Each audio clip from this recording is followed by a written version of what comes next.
તો મિત્રો આ એ તળાવ છે જ્યાં 4 લોકો 28 દિવસ સુધી ગુમ હતા. તો મિત્રો આ એક ગોધણસા પીર દાદાનું મંદિર છે જે મુખીના સ્વપ્નમાં આવી દાદાએ એવું કહ્યું હતું કે જે આજે આપણે આવ્યા છીએ પાટણ જિલ્લાના સમી તાલુકાના ગોધાણા ગામે. તો ચાલો આનો ઇતિહાસ શું છે તે ગામ લોકો દ્વારા આપણે જાણવાનો પ્રયત્ન કરીએ. સૌપ્રથમ તો તમારું નામ અને તમારા ગામનું નામ જણાવો.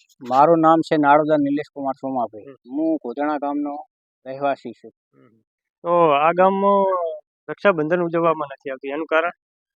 એની પાછળનું કારણ એવું છે કે અંદાજિત 700-750 વર્ષ પહેલા એક ઘટના બની હતી કે જે આ ગામનું તળાવ રહ્યું ને તમે જુઓ ને, એ ગામના તળાવમાં 4 યુવાન લોકો ગામના જે છોકરા હતા એ આ તળાવમાં પડ્યા હતા. એ વખતે એવી સ્પર્ધા થતી કે જે પહેલો શ્રીફળ નાખવામાં આવતું, જે પહેલો શ્રીફળ લઈને આવે ને એ ગામનો બળવાન વ્યક્તિ કહેવાય. બરાબર. એ સ્પર્ધામાં એ 4 યુવાનો આ તળાવમાં પડેલા, પણ એક જીવતા બાળા નીકળ્યા નહીં. એમની શોધખોળ અમુક કલાકો સુધી એક દિવસ રાહ જોઈ પણ કોઈ બાળા નીકળ્યા નહીં. એ પછી એવું બન્યું એમાં કે એમની અંતિમ ક્રિયાઓ તો બધી એમની કરી નાખેલી ગામ લોકોએ. બરાબર. શોકનો માહોલ હતો એ વખતે. બરાબર. અને જ્યારે એ જે 4 છોકરાઓ જે વખતે પડ્યા હતા ને એ વખતે શ્રાવણ સુદ પૂનમ જ હતી. પછી ઘટના એવી બની કે એ 4 યુવાનો જે ડૂબ્યા હતા ને એ 28 દિવસ પછી જ્યારે ગોધણા ગામના જે મુખી હતા એને સપનામાં દાદાએ આવીને એવું કીધું કે વાગતા ઢોલે અબીલ ગલાલ સાથે તમે ગામના તળાવે જજો, 4 લોકો જીવિત બહાર નીકળશે. ત્યારે ગામ આખું આશ્ચર્ય થઈ ગયું કે આવું તો કઈ બને કઈ, એમ કે 28 દિવસ પછી જીવતા બાળે નીકળે. તો દાદાએ એવો જ્યારે મુખીને કીધું એટલે ગામના જે બધા લોકો હતા એ ગામના તળાવે જઈલા.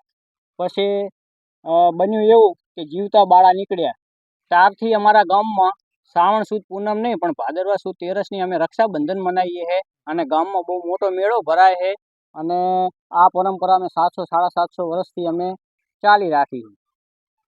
સરસ, ખૂબ સરસ વાત કરી ભાઈએ.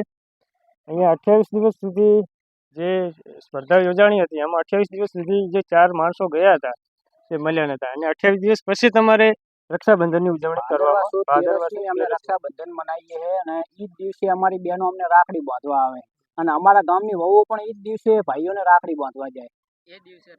એ દિવસે રાખડી બાંધવા જાય ભાદરવા સુદ 13ના દિવસે. સરસ, ખૂબ ખૂબ ધન્યવાદ. આભાર. તો હવે આપણે આગળ જઈશું જ્યાં ગોધણસા દાદાનું મંદિર છે જે દાદા સપનામાં આવ્યા હતા ત્યાં આગળ. તો ચાલો જઈએ.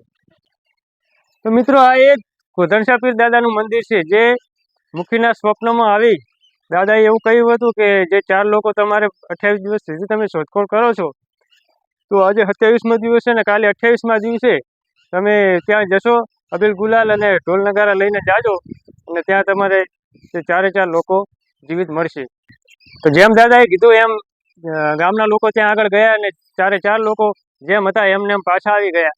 ત્યારથી આ ગોધાણા ગામમાં પૂનમના દિવસે નહીં પણ ભાદરવી સુદ 13ના દિવસે એટલે કે 28 દિવસ પછી અહીંયા રક્ષાબંધન ઉજવવામાં આવે છે. અને બીજું કે અહીંની જે પુત્ર વધુઓ એટલે કે વહુઓ હોય તે પણ તેમના ભાઈઓને ભાદરવી સુદ 13ના દિવસે રાખડી બાંધવા જાય છે અને બહેનો પણ ભાદરવી સુદ 13ની અહીંયા રાખડી બાંધે છે. તો જય માતાજી.